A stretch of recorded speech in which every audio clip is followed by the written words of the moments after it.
In news overseas, the U.S. military has an army for the ground, a navy for the sea, and an air force for the air. But will it have a space force for space? Not yet. That actually takes an act of Congress. But the Pentagon is setting up a new space command structure so that Congress could create a space force in the near future. VOA Pentagon correspondent Carla Babb has the details. Once thought of as a far-out idea, the Pentagon is now setting up a space command to better protect America's space assets. Speaking at the Pentagon Thursday, Vice President Mike Pence said the new command marks the first step toward ultimately building up a sixth military service branch, the Space Force, to counter Russian and Chinese threats in space.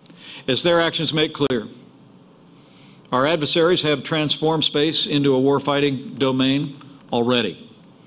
And the United States will not shrink from this challenge. Creating a new branch of the military hasn't been done for decades. The last time we added a new branch of service was 1947, and that took some time getting used to. But much like when the military established a new Air Force following World War II, after realizing the importance of air power, proponents say a Space Force is the next step for the military. I think we are approaching that point for space, that space has become so important to our military, to our overall economy, that we're going to need a cadre of professionals that, eat, sleep, and breathe space. That's what they focus on. Defense Secretary Jim Mattis, now endorsing the space management plans, once opposed the idea of creating another military branch.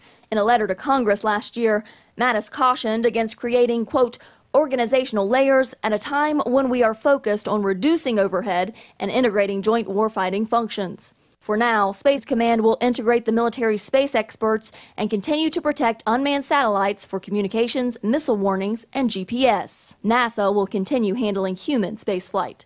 President Trump is asking Congress to formally create the new military service by 2020.